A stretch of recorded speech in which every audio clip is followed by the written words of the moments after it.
E a Organização das Nações Unidas divulgou hoje um relatório com o retrato atual da situação de insegurança alimentar no Brasil, que caiu de 32,8% no período entre 2020 e 2022 para 18,4% entre 2021 e 2023. Na prática, a redução quase pela metade, de 43,9%. A insegurança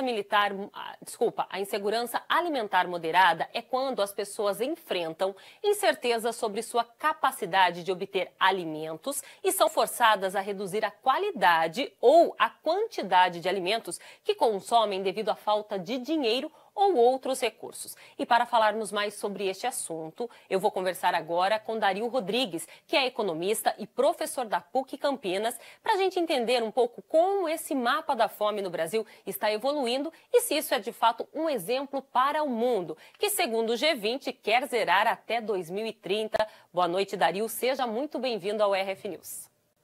Boa noite, Tatiana. É um prazer estar com vocês. Prazer é nosso. Como podemos analisar essa redução de praticamente metade da fome no Brasil? Uma boa notícia, né, pela redução, porém, cerca de 40 milhões de pessoas ainda lidam com a insegurança alimentar no país. Olha, os dados da ONU, eles trazem realmente boas notícias, né?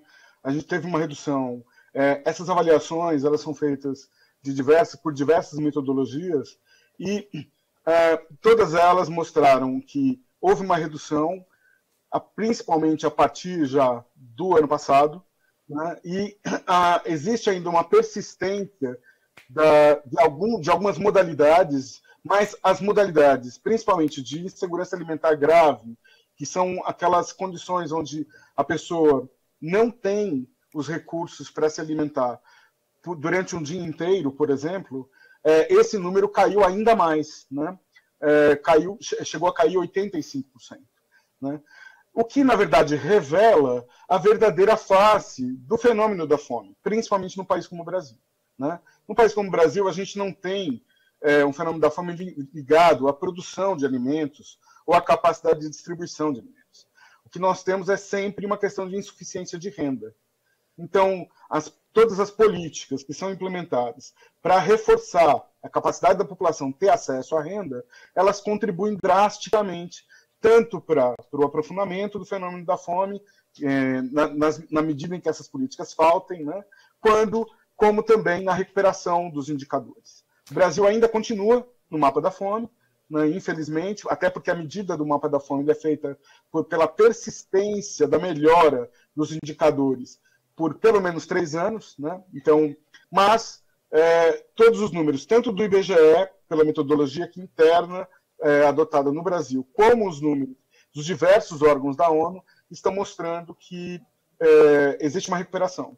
E também o Brasil, nesse caso, é um caso de sucesso, porque ele demonstra um país com uma grande população que tem condição de adotar o combate à fome como uma política de Estado. Hoje nós acompanhamos a criação da Aliança contra a Fome no encontro do G20, em que as 20 maiores economias prometem acabar com a fome no mundo até 2030. Os países têm condições de colocar isso em prática? Não digo pelo alimento, porque isso tem, mas politicamente falando?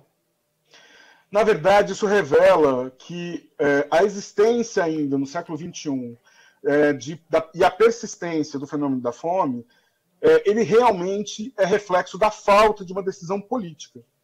Não é, de forma alguma, das capacidades produtivas da humanidade. Nós estamos falando apenas da questão de como dar acesso à população e, na verdade, tratar o acesso ao alimento como um direito humano básico. Né? Então, é muito importante que haja essa iniciativa do G20. Né? E isso está ao alcance, sim, dos países. O Brasil tem muitos estudos e muitos dados para demonstrar como isso é possível de ser recuperado. Neste acordo aí existem, né, diversas medidas a serem tomadas, mas quais são as viáveis?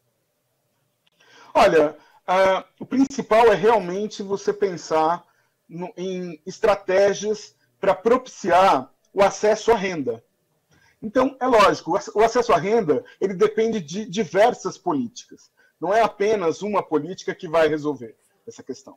Né? Porque você tem que ter uma política ativa de geração de empregos, Quer dizer, você tem que ter uma economia que consiga absorver com empregos a sua população, né?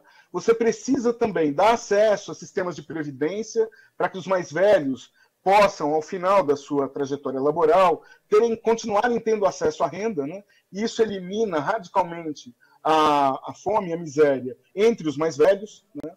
Você também precisa ter políticas de educação que permitam a inserção de jovens no mercado de trabalho de forma mais qualificada, que aumente a produtividade da economia para que o próprio crescimento da economia também dê conta de uma parte da solução desse tipo de problema. Então, na verdade, são uma série de políticas que podem ser aplicadas, né? E nenhuma delas tem qualquer impedimento estrutural. Todas elas com vontade política e transformando essas políticas em políticas de Estado, não apenas em políticas de governo, você com certeza pode conseguir sanar isso, inclusive a nível global. Dário, muito obrigado pelas suas informações aqui no RF News. Eu que agradeço. Obrigada.